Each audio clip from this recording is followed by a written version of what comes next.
Bin ich ein bisschen übersteuert? Ja, ein bisschen. Hallo, hallo, hallo. Hallo, hallo, hallo. Das klingt voll bescheuert.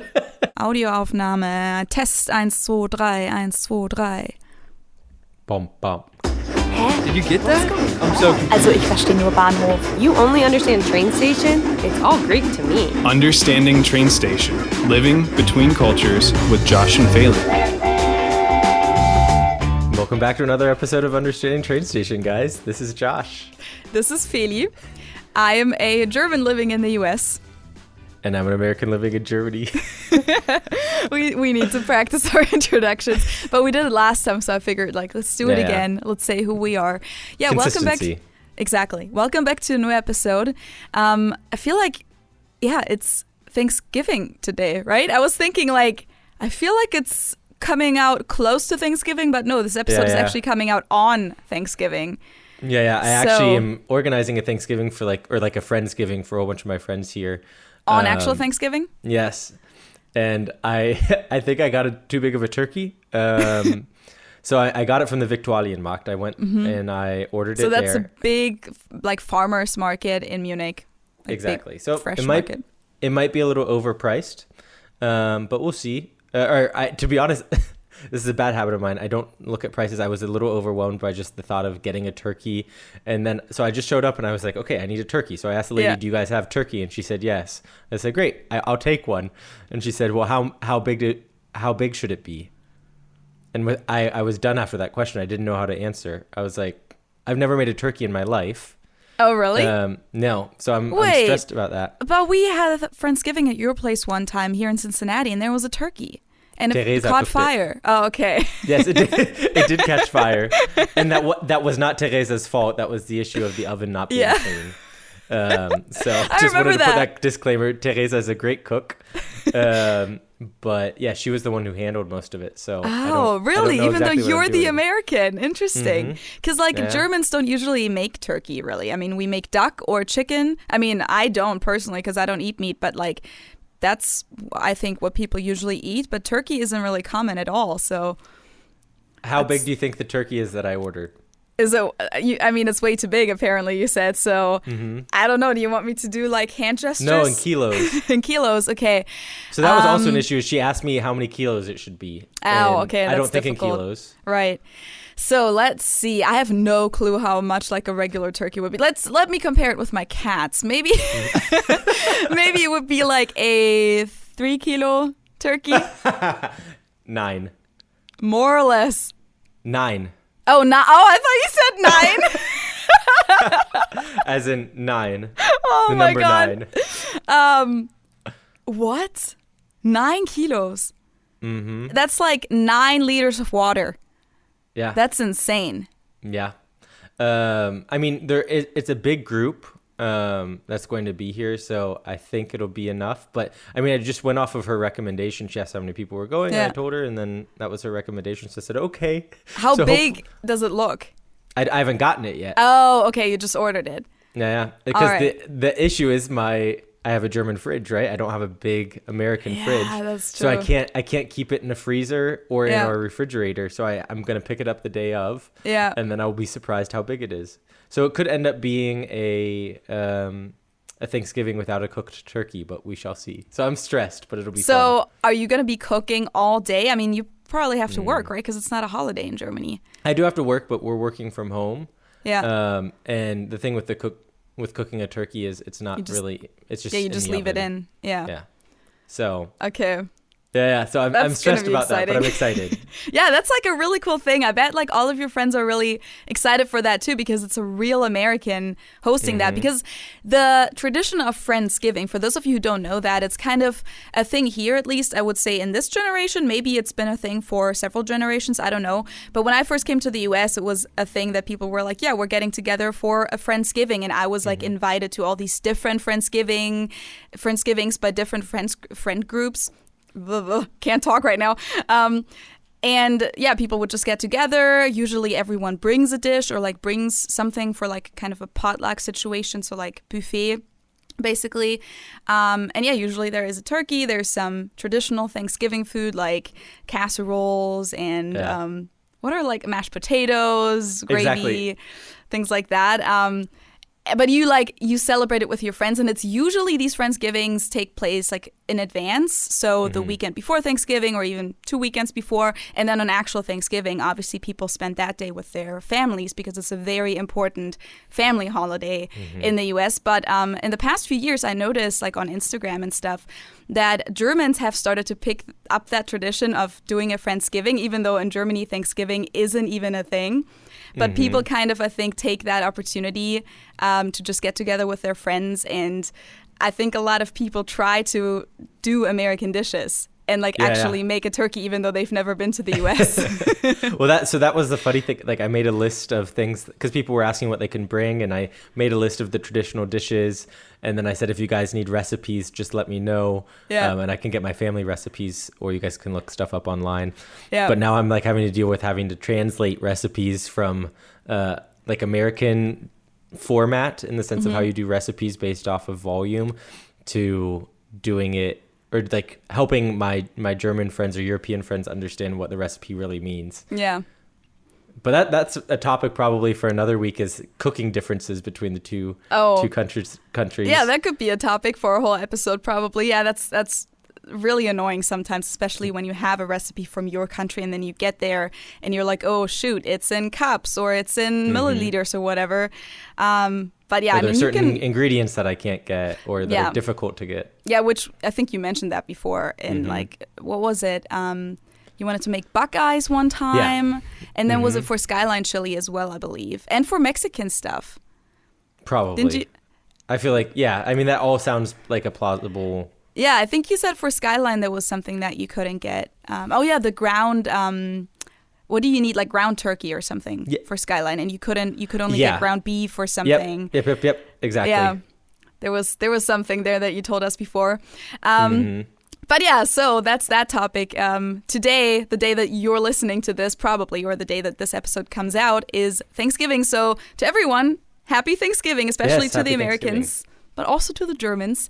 I actually didn't go to a Friendsgiving this year, which is, that's sad. I don't know, feels weird. Yeah, but like, was I invited to one? I actually don't know if I was invited to one. I feel like people kind of at some point stopped doing it as much. Like everyone kind of gets busy with their adult lives. Yeah, I was going to say, once you get out of like the college phase, I think that makes more sense. Yeah. That starts to be less of a priority. Yeah, I think I want to do it next year if I'm still here. But you'll be celebrating Thanksgiving. I will, yes. Right? Yeah, like on actual Thanksgiving, yeah. But like not this like just young people Friendsgiving, you know, like where it's really not that traditional. I feel like a Friendsgiving is really more like you get together as friends, you kind of drink usually a little bit, maybe play some games. And then a family Thanksgiving is always a little bit more, you know, official. I was going to say official and adult. Yeah. I mean, kind of depends on the family, I guess. But I've actually celebrated in different families before because I was like invited to, because a lot of people feel bad for me. They're like, hey, you don't have family here. Like, hey, do you want to come celebrate with our family? So I've been in different families before. And I feel like, it really just depends on the family's tradition. Yeah, for sure. Yeah. How is it going to be for you, Josh, not being home for Thanksgiving? It's going to be weird, I think. I don't know. It's already weird celebrating Thanksgiving here because it's colder than it usually is in Ohio or in Cincinnati. So for me, it feels closer to Christmas just based off of the temperature. So it's all, like I said, it's just weird to celebrate Thanksgiving when it's so cold outside. But generally, I don't think it'll be too difficult. I mean, I miss my family, and it'll be sad to see pictures of them posting stuff on Thanksgiving without me, but I have something to look forward to with celebrating Thanksgiving with my friends, and then I'm also going home for Christmas. So I think knowing with those two things, it's not going to be too difficult for me. Yeah. I always feel like it's so different because I think in Germany too, we're used to hearing the term like have well, what do you even say? Have nice holidays? No, happy holidays. Happy holidays, yeah. I was like, what do people say? Happy holidays. And like in Germany, that really just means Christmas, like Christmas holidays, as in like die Weihnachtsfeiertage, which are like, we have several like national holidays around that time. But here it's like really Thanksgiving and Christmas is often included into that, I feel like. Yeah, because people talk about the holiday season. Yes, they do. But to me, and this is just my perspective, so if you're American, let me know as well. But to me, Happy Holidays does not include Thanksgiving. Yeah. For me, it's the holiday season, including, and like these are the holidays that you always learn about growing up. Christmas, Kwanzaa, and Hanukkah. And those are the three main holidays that take place during the holiday season. And when I say happy holidays to someone, that would be what I'm referring to. Yeah, I might have also just like kind of, it might not be that sentence that people say to each other, but I feel like people talk about the holiday season a lot, and like because Thanksgiving and Christmas is so close to each other, it's like 1 month apart basically. For example, a lot of people will, like in school, like people sometimes don't even bother kind of coming, so they travel home to their families, and then sometimes I've heard people say, yeah, it doesn't even really make sense to come back in between because I'll be going back in 2 weeks anyways for Christmas break, so I'll just be staying and take my, like especially last year for example, like I'll just be taking my finals online. So that's like, it's like the pre-Christmas season kind of. Which Thanksgiving kind of kicks off, like after Thanksgiving, for me at least, is when like the holiday season starts. Yeah. But it's like the precursor. Yeah. But I feel like in Germany, and I'm kind of jealous of that. Well, I get it here now, but in Germany, it really just starts with the first Advent Sunday. That's when like the holiday season starts. But here I feel like you have Halloween, which we talked about at the end of October. Then literally 1 month later is Thanksgiving. So the whole month of October, you kind of prepare for Halloween. You have the decorations out. Then a lot of people switch to like fall decorations, kind of. Some people even start with Christmas decorations already. Then it's like the whole kind of anticipation towards Thanksgiving. And then right after Thanksgiving is when you start going into Christmas mood. So I feel like that whole last part of the year in the US is just full of different celebrations, different decorations, etc.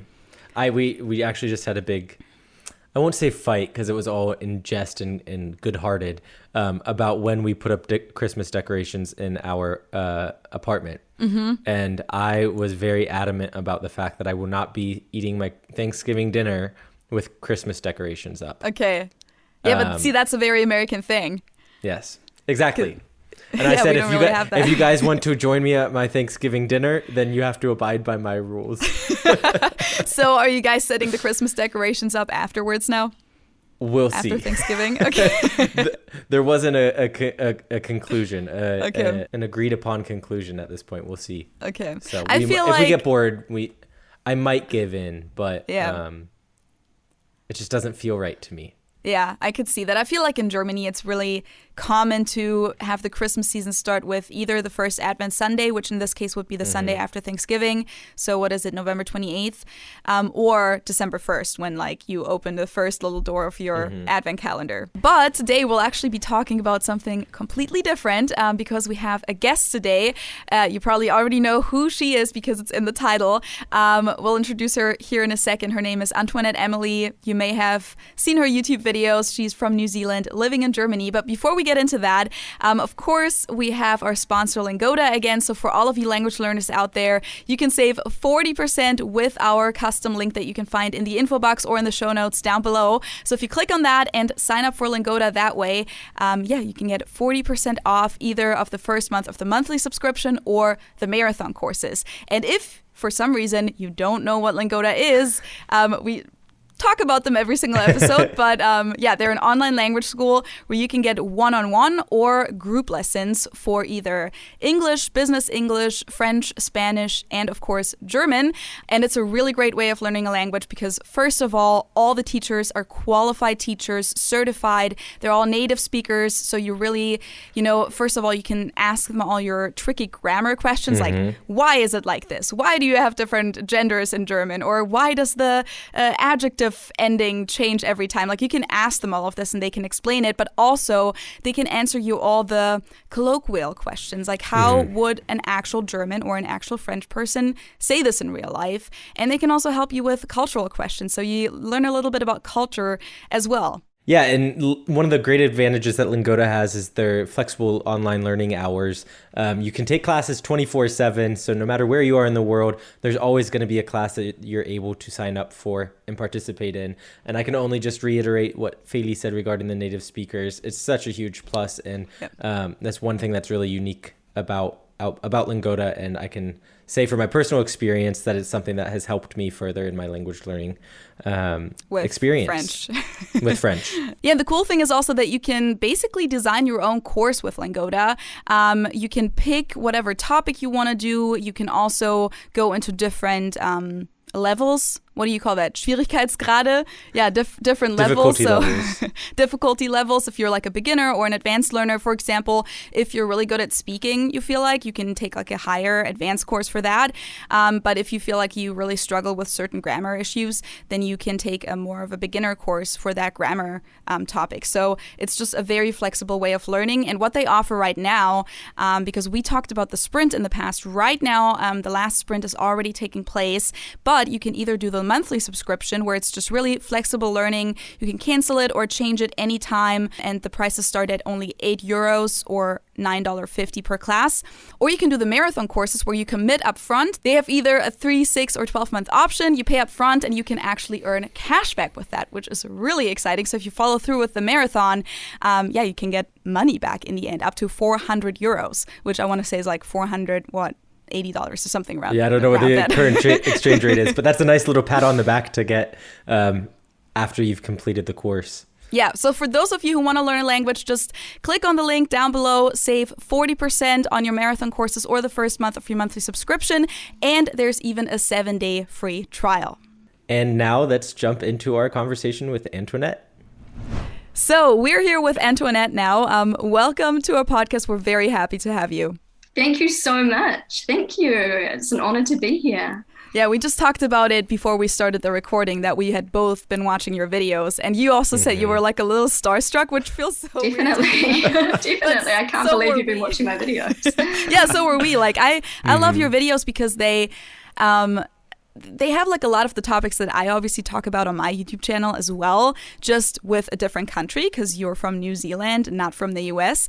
But then also you have a different background a little bit, because you have a family, you have kids, you raise them in Germany. And so those topics are always fascinating to me because I have no experience with those topics in either country. So, but you did grow up in Germany, so you can relate in a way. I can relate to like the German kindergarten. And that's interesting for me is getting to hear that type of stuff because I have zero experience with that. Yeah. But it's also fun to hear.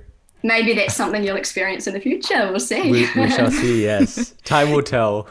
So basically, before we even dive deeper into any of these topics, we just wanted to give you the opportunity to kind of introduce yourself, because we really just said that you're a New Zealander who lives in Germany now and you have a YouTube channel.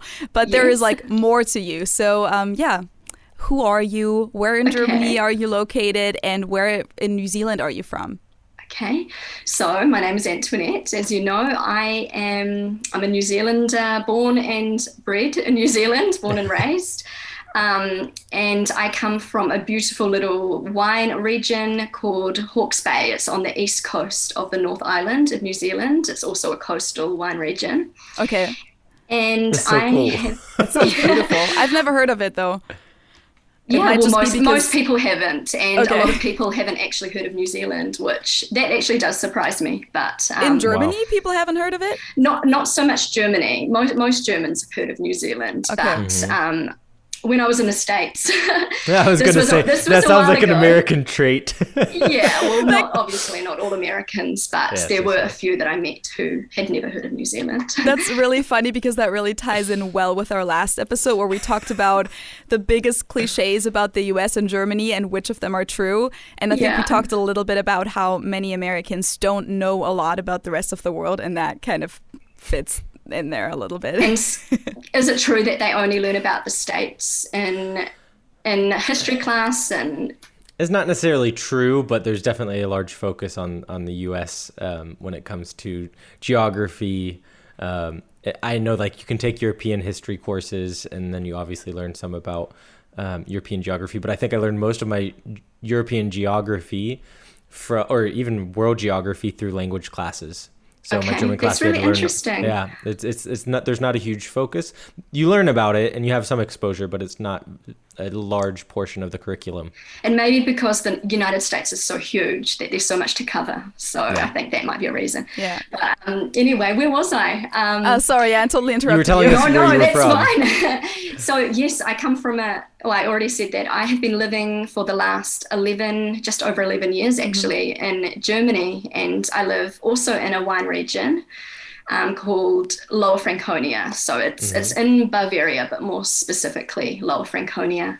So it's more in northern Bavaria, if you will. Yes, yeah, and it's also a very beautiful area. I love it. It reminds me a little bit of home, but it's also it's different. Nice. And I have 3 children. I have Amelia, who is 8, Matteo, who is 5, and Luca, he'll be coming up 1. Wow. Congratulations. So, thank you. Yes, that sounds like a lot of work. It's a lot of work. Yeah, a lot of hustle, but it's all good. And I'm married to a German Polish guy, I guess you could say. He was born in Poland, but he has spent the majority of his life in Germany. So so he's also bilingual then, I'm assuming. Trilingual. Yeah, with English then too. Yeah. Yes, yeah. Polish was his first language, but German he considers to be his mother tongue because he's lived here since he was really, really young, since he was around 5, 6. Okay. Yeah. So now I'm going to jump the gun because now I'm just intrigued. So Sure, which language does he speak with your children? He speaks German. Okay. Yeah. That's what I thought. We initially wanted the children to learn Polish, English, and German, but he doesn't feel very comfortable. He can, I would say he's fluent in Polish, but German is the language that he dreams in. It's the German dominant is his language. Yeah, exactly. And it didn't work out with the Polish, unfortunately. Yeah, I feel like it's always really difficult also if you naturally speak English with your children and he naturally speaks German, like it's not a lot of struggle. That's always like kind of easy like that. You know, you don't have to put a lot of work into that. But I know that whenever you have to put effort into speaking another language with your children, that's oftentimes really difficult. Like I know, for example, for Germans who live abroad and the relationship language is English, for example, and they don't live in the country where they would speak their mother tongue, they often like basically miss out on teaching their kids their native language because it just doesn't happen in everyday life. And so it's really a lot of work that you actively have to put into doing that. I have actually got a good example of that because I have my uncle married a German lady. She's been living for around over 30 years in New Zealand. Oh, wow. And her children she initially wanted to raise them with both languages, and it didn't work for the reasons that you mentioned. And later in life, one of her sons moved to Berlin and lives there now and had to learn German from scratch. And it's just so annoying. Crazy to think about. If she had known that, then she would have probably put in more effort. Yeah. But it's also funny that there's another German person in your family. That seems to be a theme there, like Germany and New Zealand in your families. Do you know where your heritage is from? My heritage, my father, he passed away many years ago, but he was Lebanese, 100% Lebanese. So, and on my mother's side, it's all English, Irish. But I did do the DNA test, and apparently I'm almost half Italian. So I don't know where that came from. So I don't know how accurate that is. So yeah. Maybe from who knows? I was gonna say the Lebanese side. No idea. Maybe, who knows?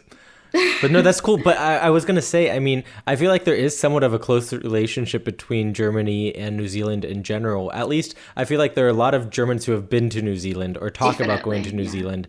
And how is that perceived from the New Zealander or the Kiwi perspective? Like, do they always feel like there are a ton of Germans coming to their country? Would you say that that's like a stereotype? I think they're always I think New Zealanders are very welcoming, and we there's people from a lot of different countries, not just Germany. So we have a lot of people from Sweden and Norway and Germany, and it's just sort of part of. I just grew up with backpackers, and just it's we welcome them. Yeah. Yeah, but I didn't know a lot about German culture, but I was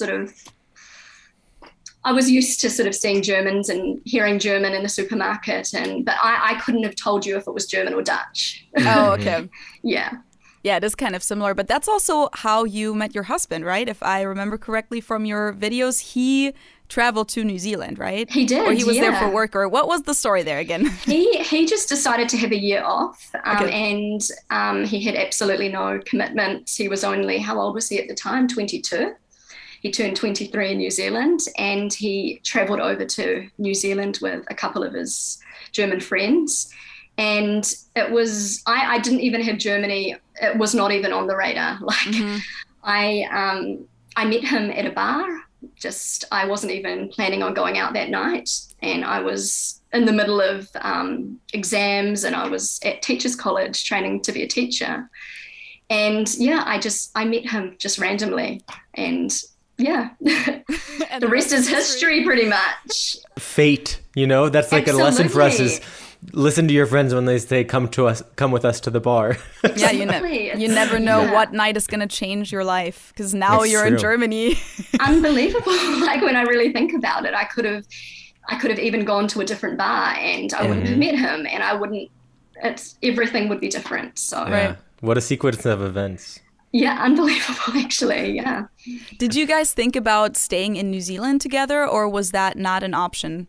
We did actually. Okay. He completely fell in love with New Zealand, and he wanted to stay there. And we tried to extend his visa, but it wasn't possible. I think in New Zealand we have very, very strict immigration laws, and so once he was allowed to stay for 1 year, and that was it. So we applied for different visas, and they were all rejected. And so when the year was up, then I decided that I would come to Germany with him just so we could be together for a little bit longer. And that was our only option of being together. And so that's what we did. And that's how I ended up in Germany pretty much. So that wasn't even the crazy. plan from the beginning, that you would It was live not. there? Nothing has turned out to plan. Nothing. That's how life goes. Exactly. Yeah. It's just, what's that saying? Life happens when you're making other plans, or Yeah, something like that. I Okay, think. interesting. Something like I that. haven't heard that, but it's very fitting. it's amazing because I don't regret anything. It's just it's been a crazy ride, crazy adventure, and I'm pleased. I'm pleased that I went out that night. Yeah, Yeah, that's yeah. awesome. How did the visa situation for you work out then? Because I know that That was going to be my from- next question too. So from most countries, you can just be on a tourist visa for at least 3 months or something in Germany, that's what right? I started out on a tourist visa, and so basically, I just wanted to come just for a bit of a holiday. I was finished with my studies, and we weren't super serious. Like we were just boyfriend and girlfriend at the time. Yeah. And over the course of that 3 months, we realized we can't be apart. We need to figure out a way to stay together. And initially we decided that we were just going to get married, which is absolutely crazy when I look back, but that was what we thought that was our only option. And then we later found out that I could apply for the same visa that Rob was on in New Zealand, but just in reverse. So there's sort of like a partnership between Germany and New Zealand, but not a lot of New Zealanders go to Germany for a working holiday. And so I applied for that, but it was very, very hard to get. I had to go multiple times to the immigration office and had to print out everything, and they didn't believe me that there was such a visa, and it was very stressful, and I had to prove that I had a certain amount of money to last for the year, and there were all sorts of requirements, and I finally got that visa, and I was allowed to stay in Germany for a year. And during that time we did get married, because we thought, what's going to happen when that year's over, and Yeah. he would not be allowed to go back to New Zealand, and I would not be allowed to stay in Germany. So that was kind of like a backup getting married. That's crazy. You're saying they didn't know that visa existed? No, even though they they're didn't. the immigration They had to office? It's just so research it. it's so typical Behörde, like Ausländerbehörde. Yeah, I had a similar situation when I did my internship in Germany, because I didn't actually need to have like any sort of permit, because I had the approval from the what's it called, employment agency, or the employment office, saying that my internship was approved, so I didn't have to apply for any sort of special title. And the people at the Ausländerbehörde didn't believe me, and then we had to like do all of this research together, and then they're, oh wait, you were right. Like That's exactly what happened. they're supposed to be me. the experts. Yeah, they are, and they were so mean. They were so, oh gosh, it wasn't the best experience. My husband, when everything was sorted, no, that's it. I probably shouldn't say that. That's a story. My husband was not very polite to them. Yeah. Sometimes we all have short fuses. I mean, Not honestly, I feel like that is a good reason to get mad, because they're supposed to know these things. That's what they're there for. You're not supposed to do research for them. Like do their work for them. Yeah, it was very frustrating, and every time I went, I felt like I was just such a nuisance. Like they were just like, oh God, not again, not again. Yeah, I'm honestly glad I don't have to go through all of that in Germany. I'm not saying like the US is easier, because like it's very difficult in the US, and you get treated really, I want to say like roughly in a lot of cases, but at least they kind of know what they're doing. Yes. At least in my experience. And I just wanted to ask you won the green card lottery. Mm-hmm. Is that so that you're allowed to stay for good in the States now? Are you? Pretty much. So like the green citizen? card really gives you, it's kind of similar to a citizen. I can't vote. I don't think I can join the military. There's like certain restrictions that. So more like a permanent resident? Yeah, I'm a permanent resident. Yeah, that's exactly what it is. And the green card itself expires after 10 years, but you can just renew it if you still qualify. So they can kick me out of the country for certain reasons still. Or if, for example, I were to leave the country for, I think, more than half a year at the time without telling them in advance, they can also take the green card away from me. I'm pretty sure all of that also applies for the German Niederlassungserlaubnis, so the permanent residency that you can apply for here in Germany, that you can't leave the country or the country for a longer period of time without informing them. Okay, I did not realize that, and I'm a permanent resident, so that's really good to know. Yeah, I think for me, at least for the US, it's like you can leave for a certain period of time, I think like a year or something like that, if you ask them in advance and request a re-entry permit or something like that. Okay. And I think you can only do that once, though, not 100% sure. But if you do that without telling them, if you just leave for over 6 months and then you want to come back, they're going to question your permanent residency at the border. So they're going to be like, so why are you a permanent resident if you don't permanently live here and you just left the country for such a long time? And so can you become a citizen after a certain period of time? 5 years, I think, I can apply to become a citizen. I honestly don't know all the details because for me that's kind of far away still. Is a US citizen. Oh, really? Yeah, she's married to an American. And your family is so international. Yeah, we are. I've got 4 siblings, and we're scattered everywhere. Really? Crazy. Yeah, so she's been living in New York. Nobody's back in New Zealand anymore? One brother lives down the road from my mum. Yeah. So your poor mother. My poor mum, I feel so bad about it. But she's cool. She's cool with it. Oh, gosh. Hold on. My printer just turned on. Oh, you're good. What's going on? Just a second. Okay. I think it's okay now. Yeah. And you said that your sister is in New York? She's in New York, yeah, in Brooklyn, Park Slope. Mm-hmm. And, yeah, she's been married to an American for the last 8 years maybe. Coming up 8 years. So is she a citizen? She's a citizen. She had to go through the whole process and the big ceremony, and she's very patriotic. All the pomp and circumstance. Oh yeah. So is she only an American citizen now, or does she have dual? she's allowed to keep her New Zealand citizenship, which is awesome. But Good. I'm not, unfortunately. So that was going to be my next question. Okay. Is regarding so I think you mentioned you have your Niederlassungserlaubnis or your permanent residency. Yeah. So as a citizen of New Zealand, would you have to give up your New Zealand I would, passport? Yeah, which is really unfortunate. I'd love to be a German citizen, but I'm not prepared to give up my New Zealand citizenship, my passport. So no. Maybe this will change. I hope. Who knows? It would be nice. It would Get be with the really program, nice. Germany. Yeah. But do you know really what? should. I don't know if it's on it's on Germany's side. I think New Zealand allows it, but Germany doesn't. At least that's the situation between the US and Germany, is that the US will allow it, but Germany doesn't. Yeah. So I technically, if I were to become an American citizen and apply for it in a few years, I could request to keep my German citizenship as well. Okay. It's not guaranteed that they allow it, but if you have to submit a certain what's it called, like a special request or something like that, that you still have close ties to Germany, etc., and then they can allow you to keep the German citizenship as well. Yeah, it wouldn't be worth giving up your German citizenship. I would never. No. Yeah. Away. No. So now that we've been talking about citizenships, maybe moving a little bit more towards that's not a word. Oh my gosh. I know what you mean. Towards cultural differences. You kind of mentioned it somewhat when you were talking about your experience with the foreigner's office or whatever it's called.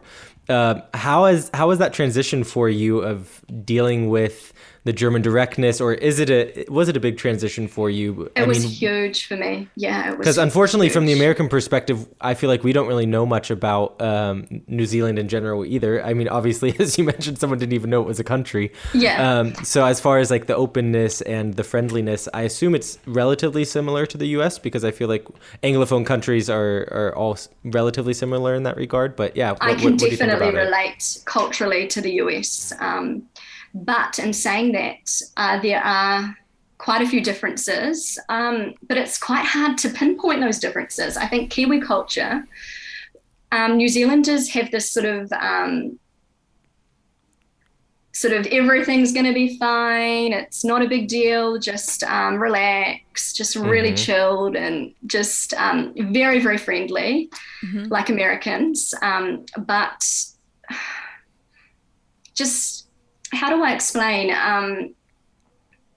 You never would tell somebody that you're having a bad day, or you would, if somebody asks you if you want like a piece of cake, you'd say, oh, no, thanks. But you really want that cake, but you expect that person to know that you actually want it.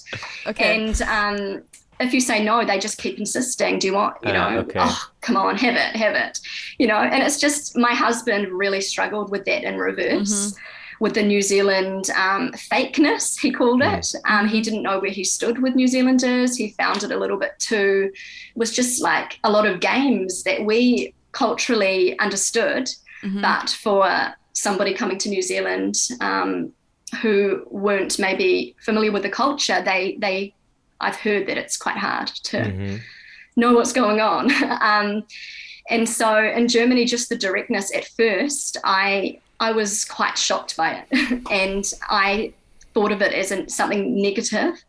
I've grown to understand German culture, and I love the directness now. Did your husband kind of prepare you in advance? A little bit, and also my German aunt, who I just adore her, and I've grown up with her, and she has always been very direct in the way that if somebody gave her a Christmas present that she didn't like, she would actually give it back and say, which that's couldn't get more German. That's extreme. But so she sort of prepared me in a way, but I thought that was just her. And so I realized not all Germans are that direct, but that sort of prepared me. And also Rob, I would say he's a typical German in his, he's very, very German. So, and I obviously fell in love with him, and so he did, I guess getting to know him, that prepared me a little bit, but hopefully I'm making sense here. But I think I remember after being in Germany for I think it was maybe my 4th month in Germany, I was in a cafe, and the waitress, I don't know, it just triggered me. She was very, very, I thought she was being really rude to us, and I burst out crying because I think I was really homesick. I was very homesick, and it just kind of, I don't know, she didn't see me crying. Well, hopefully she didn't. And Rob was like, what's wrong? Why are you crying? And I said, she was so rude. And he said, no, she wasn't. Like, what did she do? And I just said, she was just not polite to us. And he was like, are you serious? Like, what? Yeah, we in New Zealand, we expect this sort of 5-star treatment. And when it's different. And if someone isn't overtly friendly, then they're inherently rude. Yes, exactly. And it's not, now that I've come to understand German culture, it's not that they're rude. It's just German culture. It's mentality. Right. And yeah. So yes, I struggled initially. I even had that same experience, like coming back to Germany the first time, or even now sometimes. I know that I had a situation even with you around, Josh, where like at that Handsome Glück one time when we sat in the rain and it started raining and we just like walked inside. And they were so rude to us. Tables. They were like, you can't just switch tables. And we're like, we were sitting outside and it started pouring and nobody came to like take us inside. Excuse me. Reverse culture shock. Like I also feel almost offended by it, even though I grew up with it, obviously. But I have started to love the politeness and the friendliness and the customer service so much in the US. You get used to it and you expect it after a while, yeah. Right, and I don't see a reason why, especially waiters and waitresses or in other customer service situations, Germans have to be that unfriendly. Like it doesn't cost you anything to be nice, you know. No. So yeah, customer service in Germany was a huge culture shock for me. Yeah.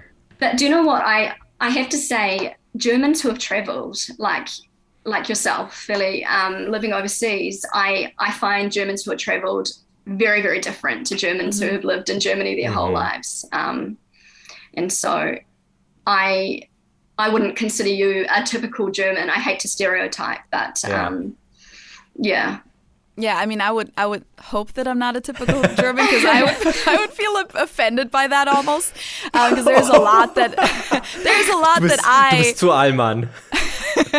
There is a lot that I even like growing up in Germany never liked about being German. Like I feel like a lot of Germans, even if they never left the country, I mean, except for vacation, we all kind of go on vacation in Germany, but if they never lived anywhere else besides Germany, we still don't consider being typical German a cool thing. Like if you say, oh, du bist typisch Deutsch, that's kind of more of an insult in a way. That's really interesting, yeah, because if in New Zealand, if someone says you're a typical Kiwi, it's like, yeah, that's cool. It's a point of pride. It's the same thing in the US. Yeah, that's really interesting. I mean, it kind of depends on the context. I would say, like, for example, if it's in the context of engineering or efficiency or something like that, I'm sure it would be taken as a compliment. But usually, if you say, oh, das ist so deutsch, oder du verhältst dich gerade so deutsch, like you're really behaving stereotypically German right now, that means, oh, you're really uncool, like socks and sandals kind of stuff, you know? Yeah.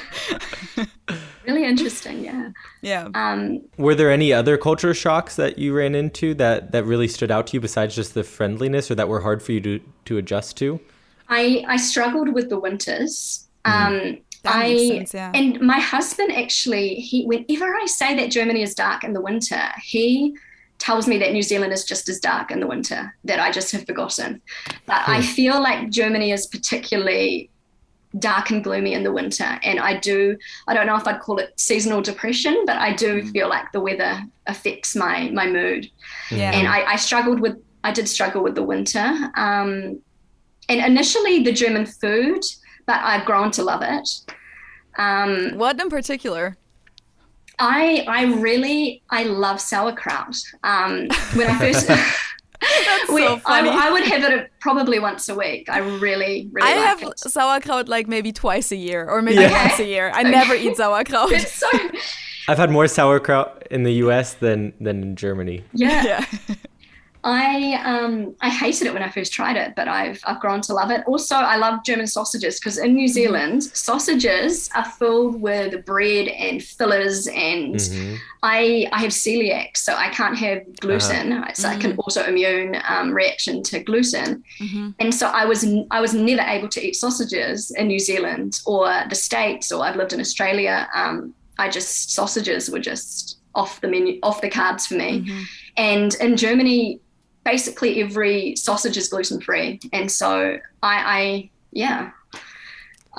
really love sausages. And what else? I'm just trying to think. Do you remember what you hated in the beginning? I hated sauerkraut. I hated the flavor of sauerkraut. I didn't like the amount of meat that in a typical German restaurant. I found it a little bit too heavy. Yeah, like the traditional restaurants, yeah. And I miss the vegetables, and but I'm talking about traditional German food. Right. Of course, I was going to say, yeah. You can find everything in the supermarket. What about like regular non-traditional food? Because I mean, obviously we don't eat just sausages and sauerkraut. No, of course not. Of course not. No, I did find in New Zealand we eat a lot of lamb and beef, and it was quite hard for me to find that in Germany, and it was very expensive. But in saying that, groceries in Germany in general were significantly less expensive than in New Zealand. It was just certain items, and just red meat I really missed, and I wasn't a fan of the pork, and I think pork is a really popular meat in Germany. But you can get basically everything. And when I first moved to Germany, I felt that they were very behind on the gluten-free products, but have since caught up. Yeah, I think I feel like now that's really definitely great. Yeah, that's definitely a thing now. But you said you came to Germany 11 years ago, so that's a long time. And I feel like a long time ago over. Yeah, a lot of that stuff, especially like regarding gluten, lactose-free products, and of course meat-free products like meat substitute products, has changed so much just in the last few years, I don't know, 3, 4, or 5 years maybe. Yeah, lots of vegan products and vegetarian, and So kind of like a random question then, it just was making me think of this. Go for it. I'm an open book. Well, you were talking about, I mean, you've been here for 11 years. How often do you go home to New Zealand? Or New Zealand, I say back to New Zealand. That's a little bit of I don't mind you asking, but it's, I don't want to cry. I haven't been back for 5 years. Oh, wow. 5 years, yeah. It was never planned to be that long. I used to go back every year before I had kids, and even when my first two, like when my second child was born, we were planning that to go back every year. Like Amelia's been to New Zealand 3 times, but it was absolutely horrific, the trip over with my baby, with Mateo when he was 3 months old, because it's a 24-hour plane ride. Oh gosh. It's 12 hours to either to South Korea or Singapore, China, and then there's usually a little stopover, and then you catch another plane, and you feel like after the 12 hours that you just can't do it anymore.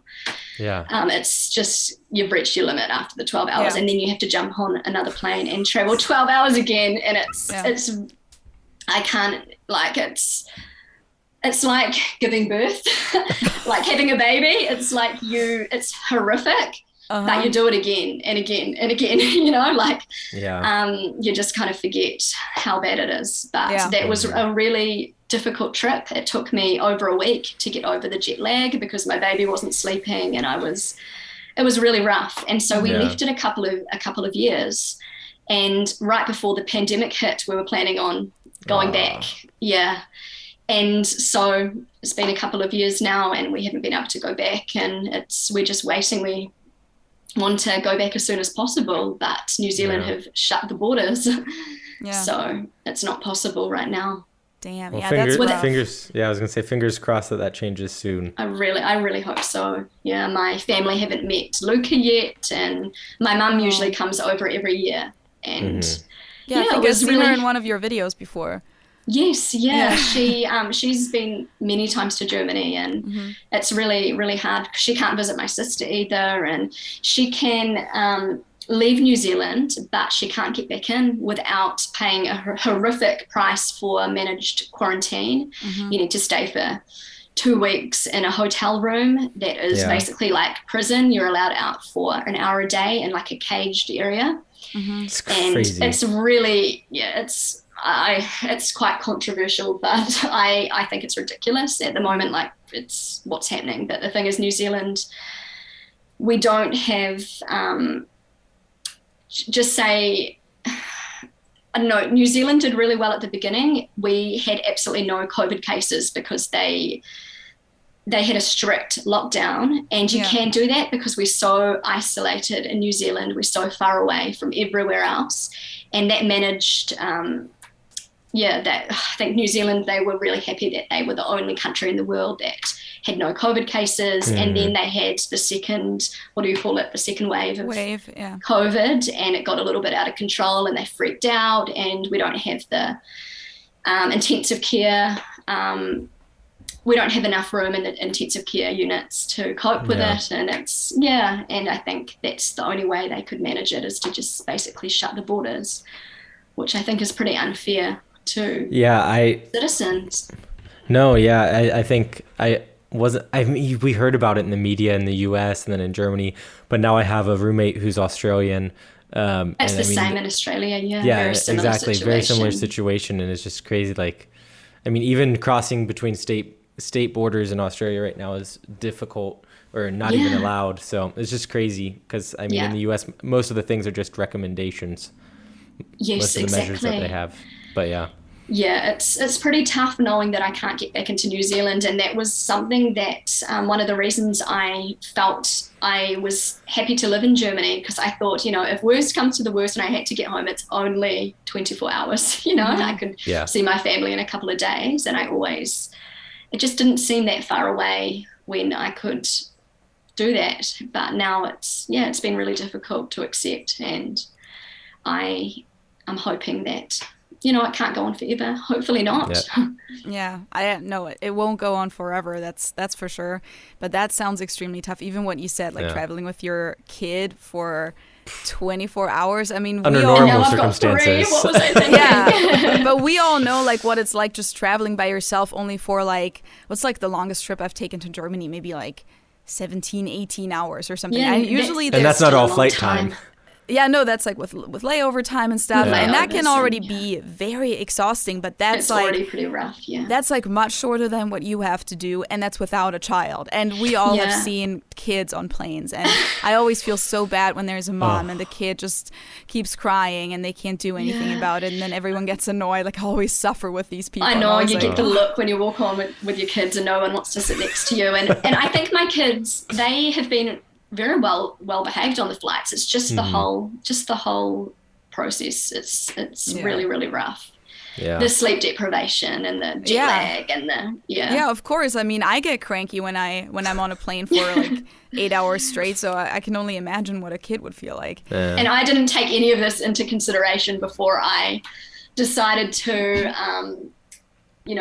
let Rob take my number at the bar. So it's just, I took none of it. That wasn't part of the calculation? It wasn't. It absolutely wasn't. No, I wasn't thinking about any of this. When we decided to get married, when we decided to have our first child, none of it. Yeah. So kind of putting yourself back in the position when you were in the bar and met Rob. So did you know any German at all when you first came to Germany? No, I didn't, because it was basically a spur of the moment decision to come. Yeah. And I started trying to learn German. I can't even remember, was it Rosetta Stone, or I started, and it was just for me, it didn't come naturally at all. I don't have a gift with languages like you, Josh.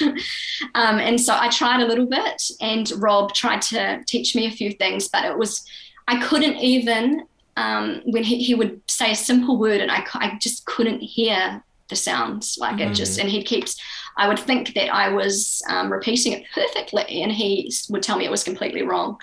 Yeah. So it was really daunting. It was not a language I was familiar with. You'd sort of hear it in the background sometimes in New Zealand in the supermarket, but it as I said, I couldn't tell the difference between German and Dutch. Yeah. Which makes me, it's so, how ignorant of me. But I just, in New Zealand, we don't have the option of learning German at high school. We only have, I think, there's Spanish, Japanese, and our native language, which no longer, it's extinct now, Māori. Yeah. It's like our native language of New Zealand, And so, there was Japanese, French, and Spanish, but there was no German. So what did you take?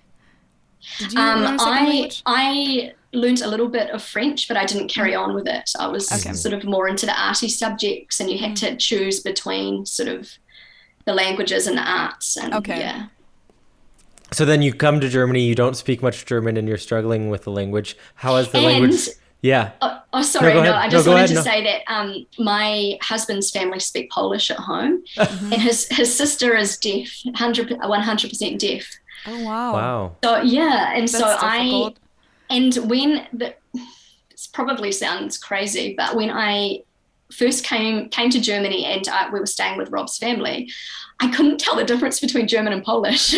And they are so obviously very, very different, Polish is a Slavic language. And I so very quickly was able to tell the difference, but they were just speaking Polish at home. So I was like immersed in Polish, and he was speaking Polish with his family. And then we'd step out the door and then I'd hear German, and That would be confusing, but honestly, like, don't feel bad for that at all, because I feel like Dutch and German, especially, like, does sound very similar to each other. Yeah. So well, it doesn't now. Totally see that.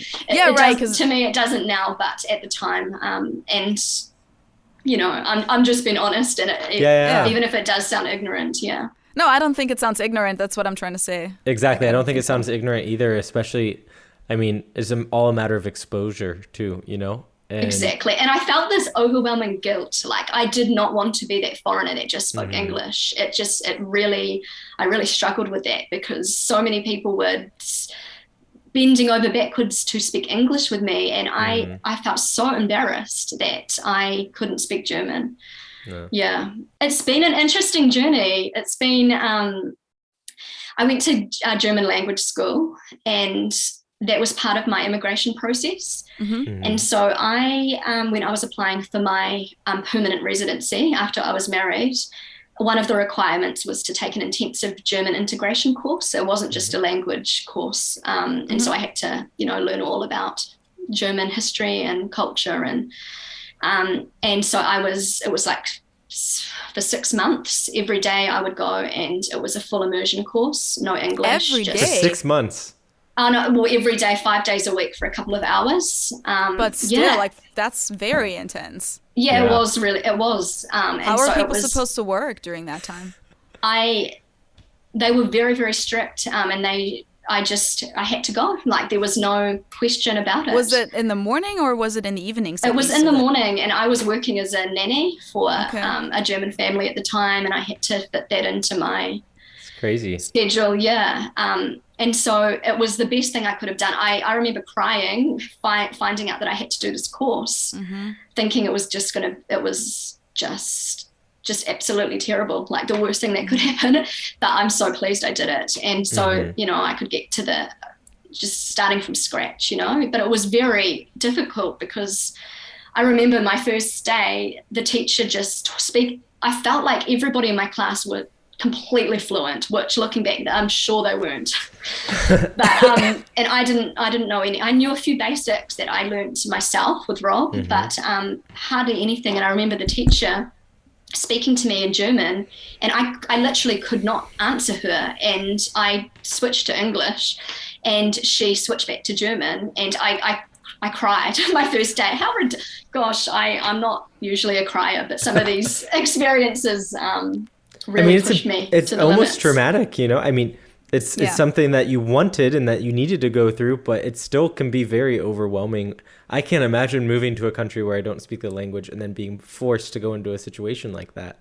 Yeah, and I feel like even you and I, Josh, and everyone out there who has ever lived abroad for a longer period of time, even if you spoke the language, even if it was like an English-speaking country, for example, you're always in situations where you feel like crying, even if you're a grown-up, because it is a very like it can make you feel very lost and it's very it's interesting hearing that from you, Philly, because to me your English is, you sound like a native. Like I can't even detect it. Accent. Yeah, it's not just the language though. It's also just you'll find yourself in cultural situations that you might not understand. Like things are different. You might not know and that, but also you might not know how to get gas. You might not know how to just do certain everyday things that used to be normal for you back home, and then you're suddenly in this new country and you feel lost in a lot of situations. It's so true. And the funny thing is, my husband, like Rob, when he came to New Zealand, he had a completely different attitude. His English wasn't very good at all when we first met. He spoke very, very basic English, but he had this attitude like he just didn't care what people thought. And he came to New Zealand. He said one of the main reasons was to immerse himself in the language, and he loved it. Like he loved sparking up like just random conversations with strangers, and he actively did that. And I wish I had that attitude from the beginning. It would have done wonders for me. But in saying that, he had basic English before he came. Quick in between question about him: does he speak with a New Zealand accent when he speaks? I was just wondering that too. I'm sure he does. Certain words that he said, certain words, you can definitely tell he has that Kiwi influence. Okay. It's really funny. In my group of friends here, most of them are married to Germans, and their husbands all have their accents, and we're from everywhere, the United States, from the UK, from Australia, and it's so funny because it's he doesn't speak English like you, Philly. He doesn't have. You can tell he's German, but he does have a few words. So he has a German and a New Zealand accent, basically. Yes, he does. I would say, but he doesn't have a strong German accent anymore. He did when we first met. Yeah. Can you give us some example words that he would say that sound very Kiwi to you? I think with our vowels, like the word maybe any. He would say it like that, Yeah, that's funny. Yeah, that's interesting. I love that. That's so cool. I kind of wish I could adapt these different accents, because I can't really do that. So cringe. I cringe when I hear myself speaking, because it's not an accent you hear every day in the media.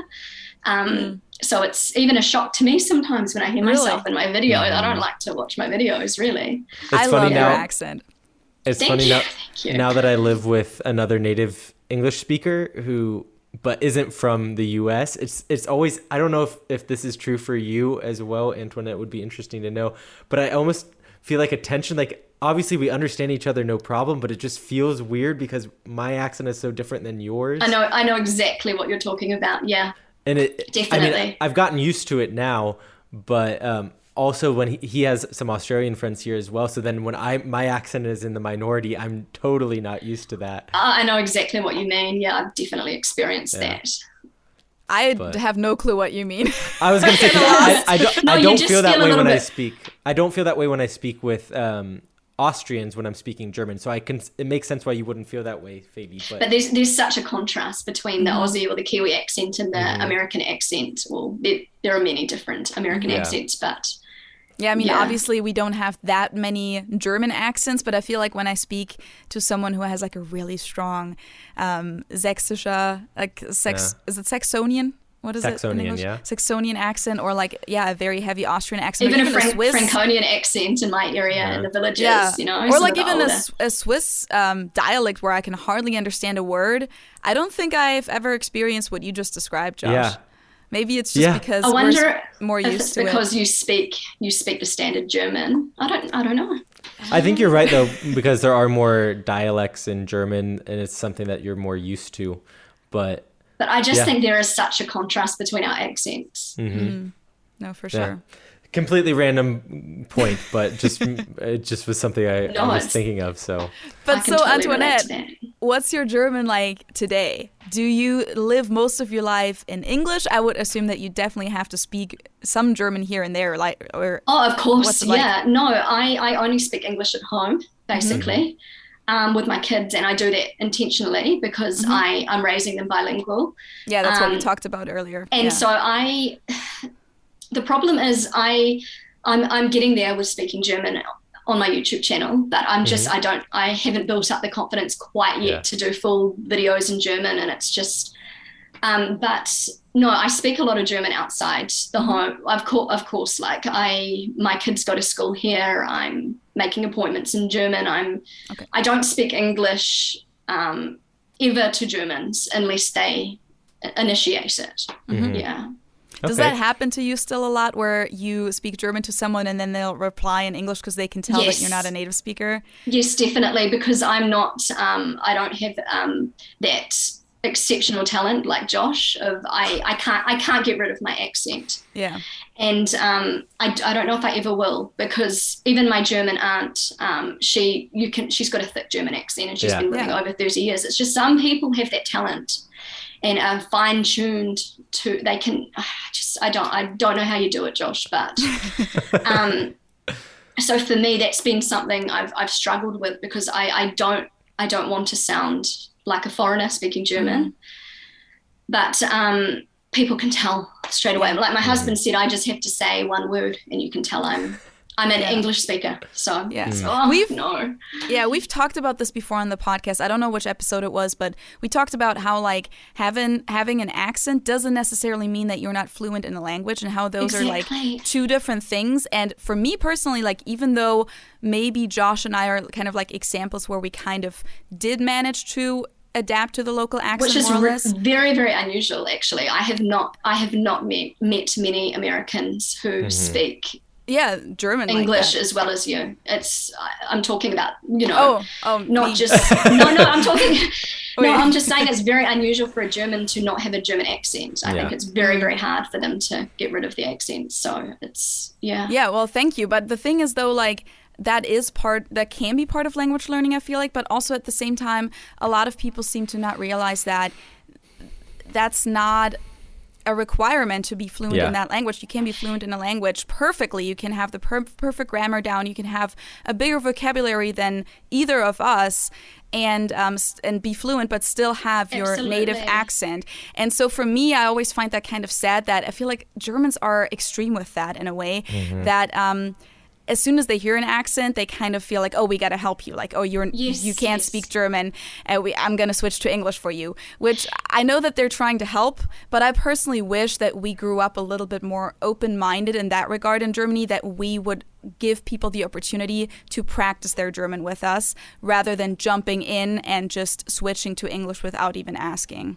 Yes. Yeah, that happens to me quite regularly. And I do feel like many Germans underestimate my German skills. Like, yeah, exactly. That's what I meant. There was a new teacher at my son's kindergarten, and when I went to drop him off, she was chatting to me about something, and I started speaking to her in German, and she's speaking to me back with, with her hands, and it's like, I understand everything you're saying perfectly. I don't like it when but she's not meaning it in she's not trying to be mean or anything.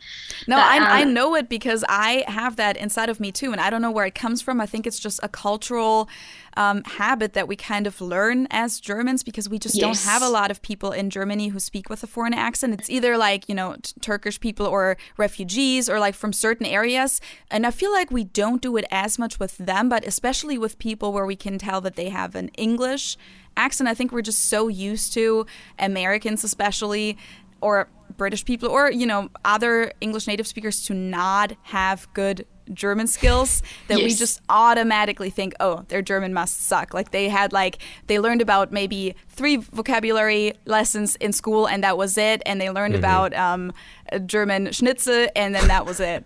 That's I think. Yeah, I can totally understand that.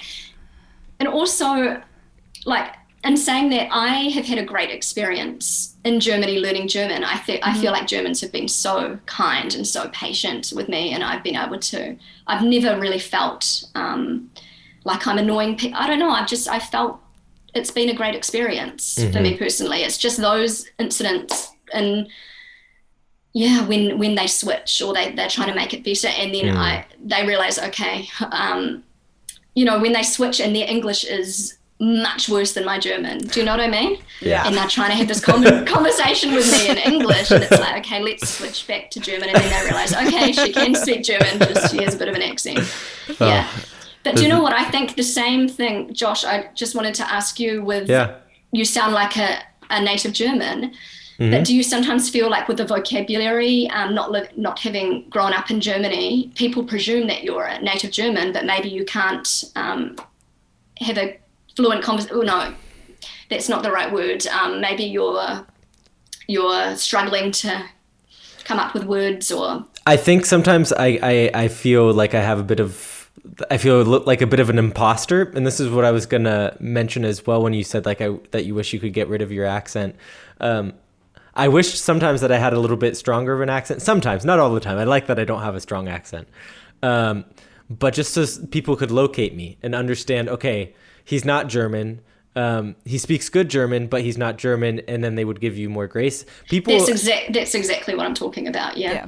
I have the same thing too. No one gets mad at me or gives me a hard time for not knowing certain words, but it's just like, especially in a work context, when I have like a work call and I'm introducing myself, especially because I also have a German last name, and like they just presume you're German, assume I'm German, and then at some point they'll realize, oh wait, he used the wrong article, or oh wait, like he said that really funny, or he's like, why doesn't he use this word? He's using all of these words to describe this very simple concept. My husband didn't believe me when I showed him your video. He said he's not American. He can't be. I've never heard of an American speaking that.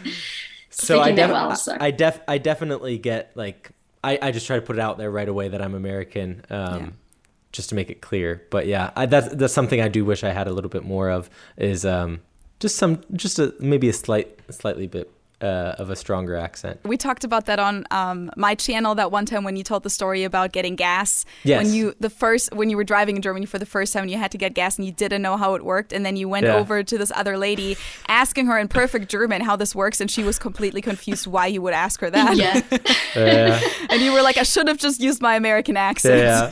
Entschuldigung, ich weiß nicht. That would be really convenient. But one question I had for you, Antoinette, was, so do your kids correct your German or try to help you with your German? I mean, obviously you raise them speaking English, but... Yeah, my kids, they're just used to the way I speak. And I think they don't seem to mind too much when I'm, if I say something wrong, or if my husband will correct me because I've asked him to do that. But my kids are just sort of used to it, and I think they know that everybody knows I'm the Kiwi mum, and it's just kind of normal for them growing up with me speaking German. Yeah, they have corrected you on your channel before, but because you asked them to. Yeah. Yes. Yeah. So yeah, definitely. Mostly Amelia. She will correct me once in a while. But Mateo, it's normal for him. How does it feel? What does it feel like for you that your kids, of course, they also speak English natively, but what's it like not sharing that with them? That they grow up in a country where you didn't grow up in, and they have another also native language that you don't speak 100%, or you're not 100% fluent. Does that feel weird to you? It's become so normal to me now, and I don't know what it's like to be a mum who doesn't have children who are bilingual, if that makes sense. So. And it's just like, you should see us at the dinner table. It's just so many different languages, 2 languages going on, but it's just our normal. I would love to see your dinner table.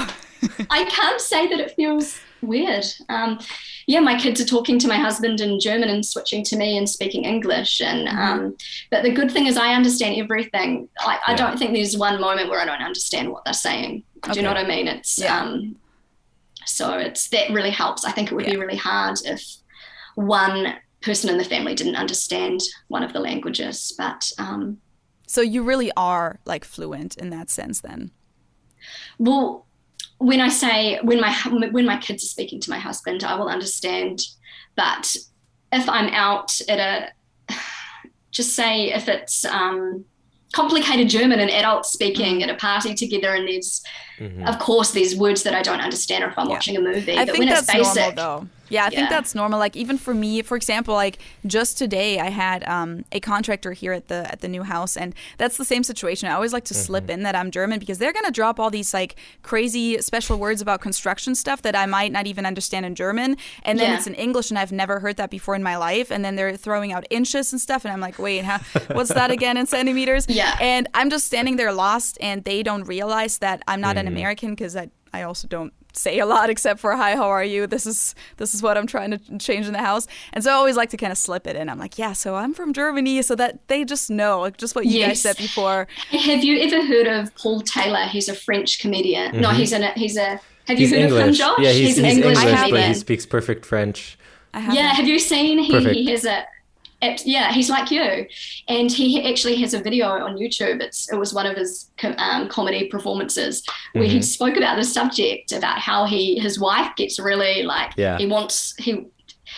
his wife wants him to disclose that he's English straight away because she doesn't want people to think he's stupid. Yeah.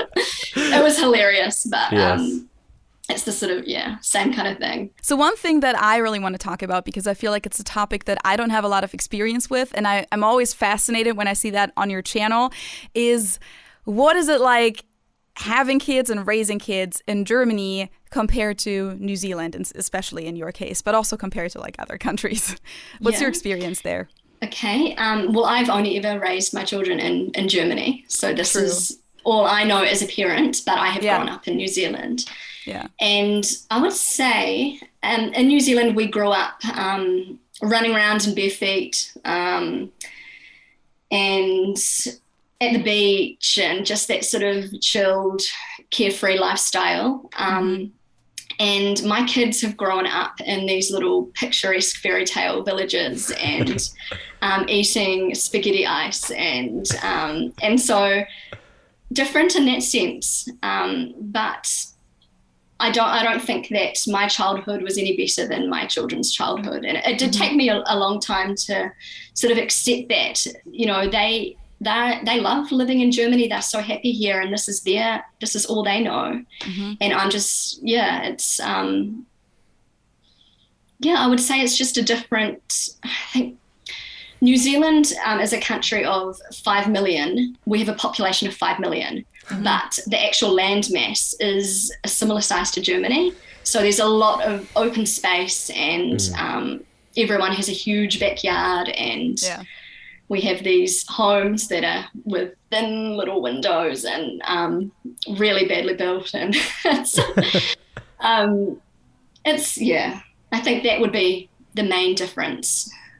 Well, I remember that you talked about parenting styles in one of your videos. So would you say that you have adapted more of like a German parenting style, or would you say that in a lot of situations you can kind of tell that you're handling things differently than the other German moms, or that like just from your like native culture you kind of have a different approach to certain things? I think I've taken little aspects of German parenting that I like, and I've applied that to my parenting style. And I would say I definitely am not, I don't parent like a German, but there are definitely parts of, as I said, German parenting I like and I use, and So what would that be, for example? Because I know that you talked about like helicopter parents at one point, and like I think you talked about German kindergarten and like that whole concept of having that like outdoor area at a kindergarten. I think that was you. Maybe I'm getting that confused right now. Yeah, but, I have made a video talking about that. Yeah. The thing is, with Kiwis, we have this carefree attitude. Nothing phases us. But really, I think German parents are even more relaxed when it comes to letting children have independence and climbing, climbing trees without worrying that they're going to break their neck. And, I just have this voice in my mind of my mother saying, you're going to break your neck. Like she wouldn't let me do anything, And I do believe that my children are quite confident in the way I have really sort of stepped back a little bit, and I've let them use a knife and fork from a very young age, and I've let them use scissors. They learned to use scissors at kindergarten, and I I think in New Zealand it's sort of considered too dangerous, and you need to wait till you're a bit older, and so it's I really don't think the relaxed Kiwi attitude is as relaxed as we are made out to be, you know, like if that that didn't really make sense. But, no, I think I understand what you're saying as far as you think that you're relaxed until you meet the German parents. Yes, but that German parents aren't relaxed in a way, because everything, like the children are bundled up in their winter clothes, and they're wearing the right expensive boots, and you have to have all the gear, and I'm constantly forking out. Do you know what I mean, Philly? 100%. You have to have the gear for every single thing, for like indoor gymnastics, outdoor like gymnastics class, or the amount of shoes that I've had to buy for my kids. Like, I like wasn't allowed. So we had like in school, and I think this was the same in kindergarten, but in school I went to this like Mittagsbetreuung afterwards. So kind of like an afternoon daycare, like a daycare thing. Yeah. And I wasn't allowed to go out in the snow unless I brought my whole gear. And like one day my mom forgot to give me my snow pants, or like my whole like overalls, like snow, you know, winter jacket. Snowsuit, whatever. Yeah. And I wasn't allowed to go outside, and I got so mad because I was like, but there's hardly snow outside. Like, I still have good shoes. I can just walk through it. It's not like I'm just going to roll around through the snow. But it's like what you said. It hasn't changed. It hasn't changed. They require the gear. Yeah. Yeah, they do. So and it has to be really good gear as well. And so in New Zealand, we've got one pair of shoes for everything. You know, it's just, you just don't wear shoes at all. And so we're relaxed in that sense, but in other ways we're not. So yeah. I feel like that's kind of comparable to Americans, because I would say Americans are also overall as a culture very laid back, especially compared to Germans. But I feel like especially with raising kids and some other things, they're not. They don't give their kids a lot of independence. They don't trust them a lot. I feel like there's not necessarily a lot of good communication between parents and kids. Or at least it's really interesting. It's not as normal here. I mean, I don't want to like judge all American parents, but just overall, I feel like in Germany, every friend I've ever asked, like their parents know everything, like, you know, about, let's say, like growing up, maybe having experiences with in the love department and stuff like that, drinking, even smoking and things like that. I feel like we're very open. Overall in Germany, with that between parents and kids, where I feel like here in the US it's really usually like, you have to keep the doors open because they don't trust you. I was gonna say it's definitely more of an authoritarian type approach. This is my household and I'm going to know what's going on and I will have the say, and it's more of a power dynamic, perhaps. Obviously a generalization, but yeah. It's really interesting that you brought that up, actually, because I've been wondering whether to talk about the subject on my YouTube channel, or wondering whether it might be a little bit too much. But in New Zealand, we have a very, very high rate of teen suicide. It's the highest rate of teen suicide in the developed world. Really? Which is it's really crazy. Yeah. I had no clue. And you'd never imagine in a country like New Zealand there'd be such a high rate of teen suicide. And also just a really bad mental health situation in New Zealand, which is surprising because it seems to be this happy country where everyone seems not fazed by anything. And the teen suicide rate in Germany is just significantly lower. And I think there's been a lot of talk of why this could be in New Zealand. And I think it has a lot to do with the fact that we have to always pretend everything's great and everything's you don't. And I think in Germany that the fact that German parents are so direct and so they say it how it is, and they're not afraid to talk about certain difficult topics.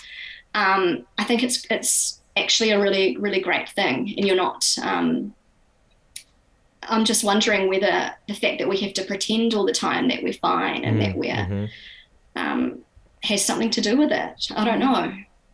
Would make sense. I mean, it seems like you might be onto something there.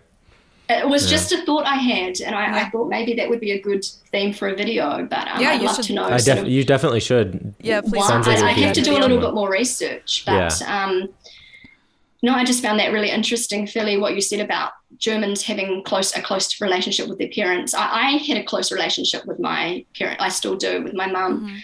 growing up, but I don't know whether that's the case for everybody. I think there's a lot of hiding going on and not, Yeah, I feel like overall, and this is like a very big topic. I think we could make 1,000 videos about this. Yes, I've opened up a can of worms, yeah. Yeah, but no, I feel like overall, one more thing that I would like to say is that I feel like I can only speak about the US, of course, but I feel like it often here seems like parents and kids have a closer relationship because you see a lot of hugs, you hear a lot of I love yous all the time, like every time you hang up the phone, I love you too.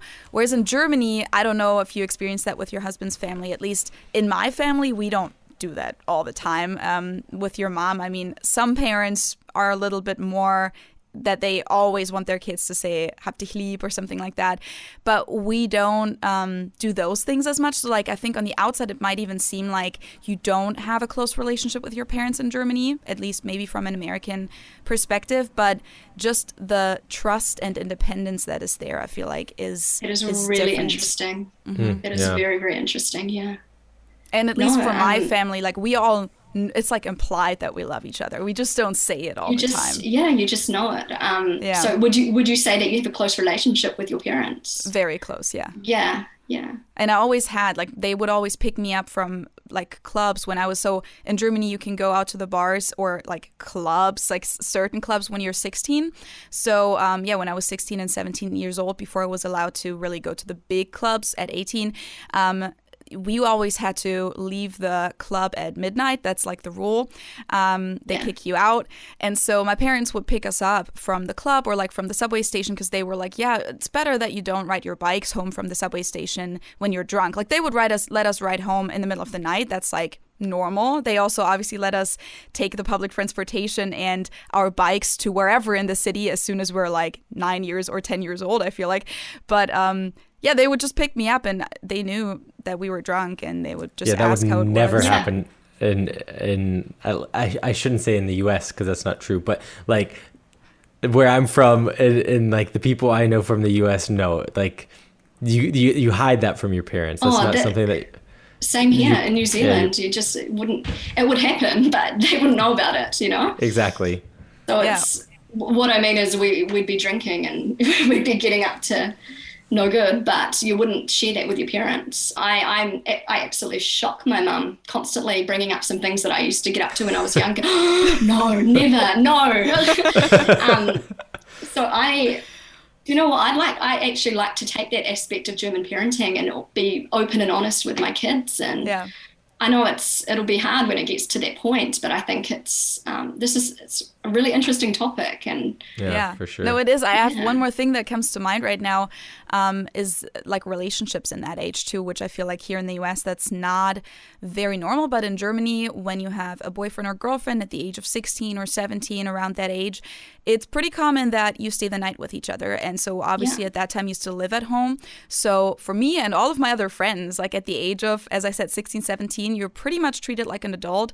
And my boyfriend would stay the night all the time, sometimes even during school nights, and we would just go to school together. And it was pretty... does that happen? It's very common. Like you would just be in school and like, or on the weekend, for example, you would party together or something, and everyone would ask, so where are you guys staying tonight? It's kind of like an adult relationship. Like, are you guys staying at your place or his place tonight? Or even during school, like sometimes, you know, one of my friends would come in and be like, oh yeah, shit, I forgot my whatever book for German book or whatever, because I stayed at my boyfriend's night last night, and that was pretty normal. And it's just completely normal and acceptable. Yeah, parents and, you know, are... I like that. And now that you've said that so many Germans have close relationships with their parents, I think it makes sense, because they feel if you feel like you have to constantly hide everything, then it's not, I think it's, not particularly healthy. Exactly. Yeah. And of course, because I know that the comments are going to come, that's not the case in every German family. I think I remember one friend. So one of my female friends, she wasn't allowed to stay with her boyfriend until she was 18. I remember that. But that was really an exception. And that was like a thing that we talked about with her. 'Cause she was like, she was kind of upset about it. That was she from a Christian family, maybe? I actually don't remember if they were Christian, because I feel like not a lot of families are religious anymore in Germany. So... I don't think she was, but maybe they were religious and I didn't know about it or something. But yeah. Of course, it's not the case in every family, disclaimer. Yes. But overall, that's my experience growing up in Munich. Maybe, so just starting to wrap it up, because I know we've been talking for a while. I have one last question for you, Antoinette. And Go for I don't know, it, Josh. Feli, if you have any other questions. But what is, if anything, do you have like in your household, or do you try to do in your home and with your family that is typical Kiwi that like you try to hang on to and impart into your children and into your family culture? Is there anything like that? Definitely Christmas. I like to. We do the Christmas Eve German celebration, but then we also have our Christmas morning, because that was a big part of my childhood. You know, it's similar in the States. Waking up and opening the presents, and so what we do is the presents from Oma and Opa and as my sister-in-law, the kids open them on Christmas Eve, and then the presents from Santa and from us in the morning. And so we do that. And we like to have a Christmas lunch as well. And so we just do both. So there's that. But I'm sure there's a lot of aspects of Kiwi culture that my kids experience every day, but I just can't think at the top of my head. But that's okay. Yeah. No, that's interesting. Yeah, we do the Christmas thing, yeah. I would have loved having like a New Zealand or American kind of Christmas as a kid, because I feel like you always see it as a German kid on like in the media, TV shows, movies, and you're always jealous of these kids because you think that their traditions are so much cooler than your own. Yeah. So your well, kids it was get the both. same with me having Christmas. We have Christmas in summertime in New Zealand. Yeah. Oh yeah, And I always forget about that. Yeah, which is my husband. Oh my goodness, struggled so badly with that. That'd be so and hard. also we went to New Zealand at Christmas, and I struggled with it too, because I was like, doesn't feel like Christmas. Like, what's going on? I was missing Germany over Christmas. German weather. Yes, I was. And so we still have the Santa Claus with the wearing the snowsuit and everything. So it's, Do kids It's ever crazy, question but- that? Because that doesn't even seem to make sense. Yeah, we did at school, but we just kind of accepted it. I don't know. Yeah. It's because That's he also has to go to all the cold regions, and then Yeah, it doesn't make so we sense for him to just- change. Yeah.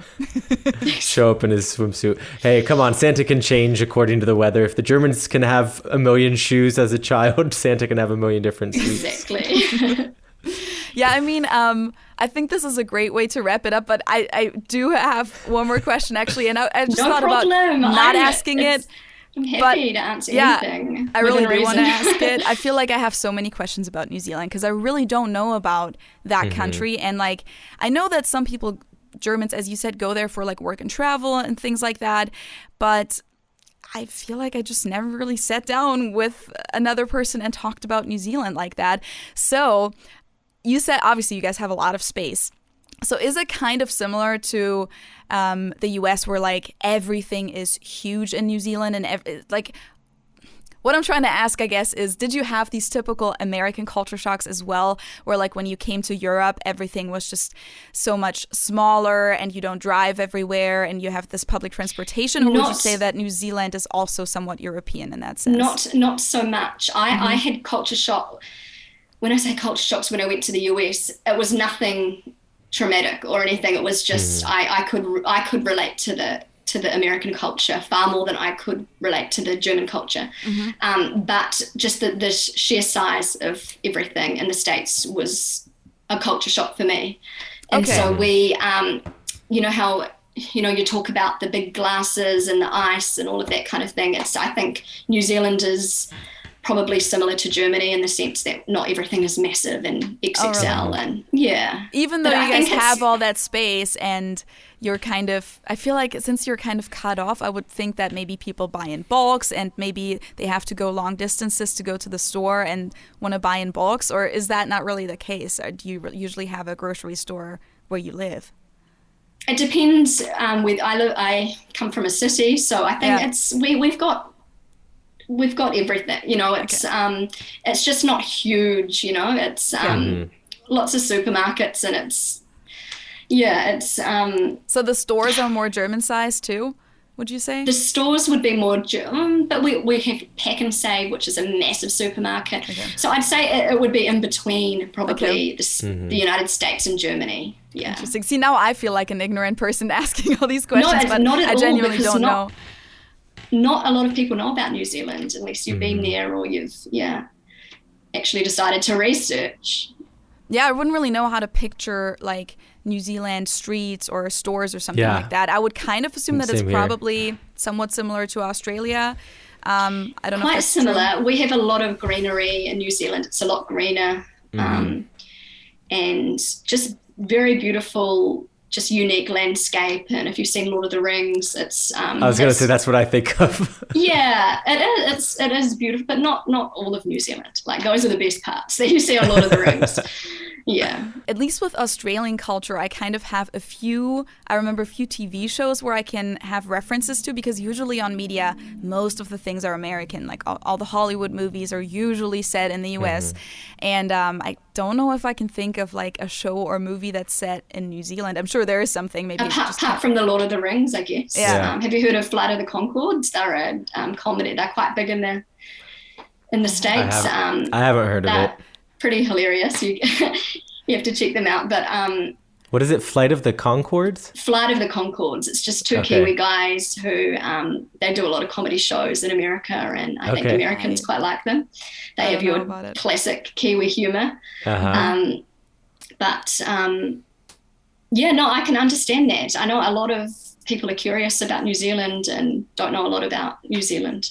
Yeah, like but, I would say culturally, New Zealand is very similar to Australia, because I lived in Melbourne for a couple of years, and it was nothing to move there. Do you know what I mean? It's culturally very similar to Australia. Probably like for a German to move to Austria or something like that. Or an American to Canada.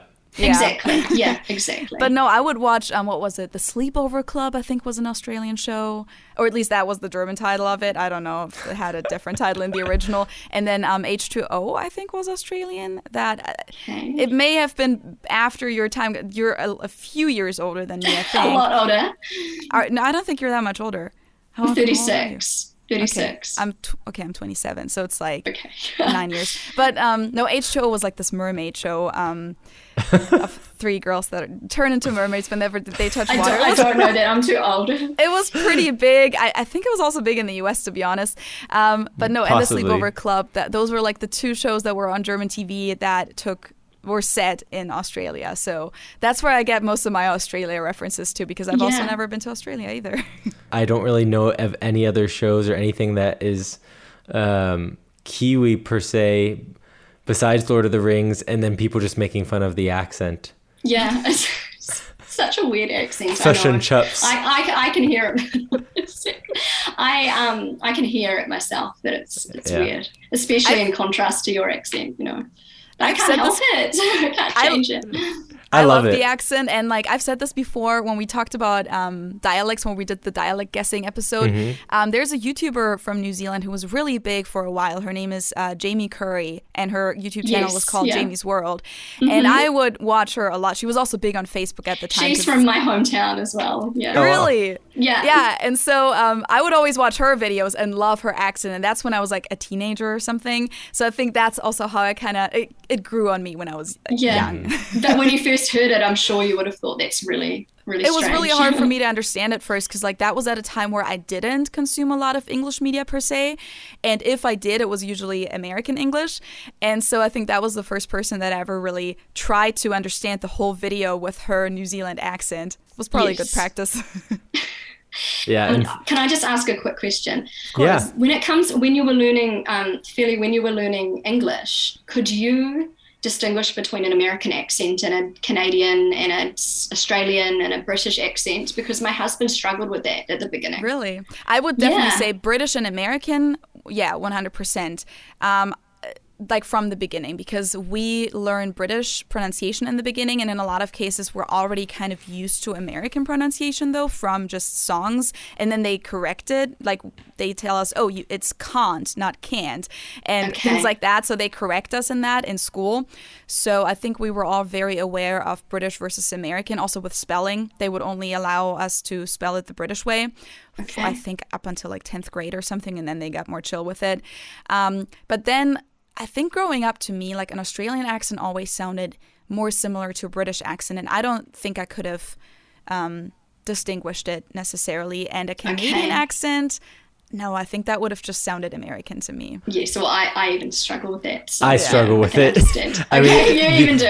I was going to say the only times that you can really tell if someone's really Canadian is the pronunciation of the OU. So if they say they house or a boat instead of house or about. But I was also going to say, I mean, I still struggle sometimes. I think I've gotten significantly better at it, at distinguishing between Kiwi and Australian. Well, I even struggle sometimes when I was living in Melbourne. It's just the odd vowel that's different. Yeah. It's, it is quite similar. Yeah. That makes Depending me feel better. on where, no, it depends on where in Australia the person is from. But if it's sort of Melbourne, Sydney, it's subtle. Yeah. Yeah. Okay, well, I feel like we could keep talking forever. Yes, we definitely Me could. too. So many subjects. But I think for now we should wrap it up. Maybe you and I, Antoinette, we can do something on our YouTube channels in the future and kind of Would love to do that. Dive deeper. I said that earlier too, Josh. I don't know what's wrong with me today. Dive deeper. Dive deeper into one of these specific topics, maybe. It would be but great. I think for now we need to wrap it up because this episode is already really long. Yeah. But thank You'll have you to so cut it much. down. Yeah, thank you so much for being on this podcast with us today, Antoinette. And I also think that I need to do some editing here because we all talked at the same time so much. It's just hard with Thank Zoom. you so much. Thank you so much for having me. It's been amazing. Thank you. Yeah, we were super happy to have you. So thank you, Antoinette. So happy for to be me. here. It was so interesting to hear your perspective on things. So Yeah, right. glad that you were able to Likewise. join us. I agree. And of course, we're going to put your YouTube channel and your Instagram and what else. I don't know if you have any other links, but we're going to put it all in the info box on YouTube and in the show notes on the streaming platforms on Apple Podcasts and Spotify. And to all of you who just listened or watched, of course, you can ask a question in the YouTube comments, or of course, you can also go to Antoinette's YouTube channel, maybe ask her a question on there if you have any follow-up questions. Absolutely. And if you want to support us, you can subscribe, give us a thumbs up on YouTube, subscribe also, or follow, I guess is what it's called, on Apple Podcast and on Spotify. And you can follow us on Instagram at Understanding Train Station.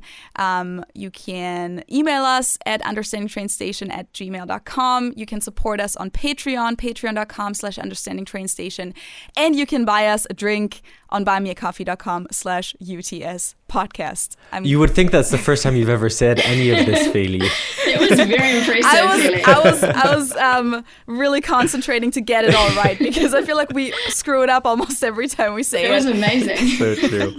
All right. Well, thank you guys for listening. And thanks, Antoinette, once again for being My here. pleasure. And Yes. we'll be back Thursday in 2 weeks. Happy Thanksgiving, everyone. Yeah, happy Thanksgiving. Cheers. Is there like Ciao. a Kiwi-specific way of saying goodbye? Not really. Take care, guys, or see you later. Hang loose. Cheers. See you. See ya. Bye. Okay. Hang loose. Hang loose.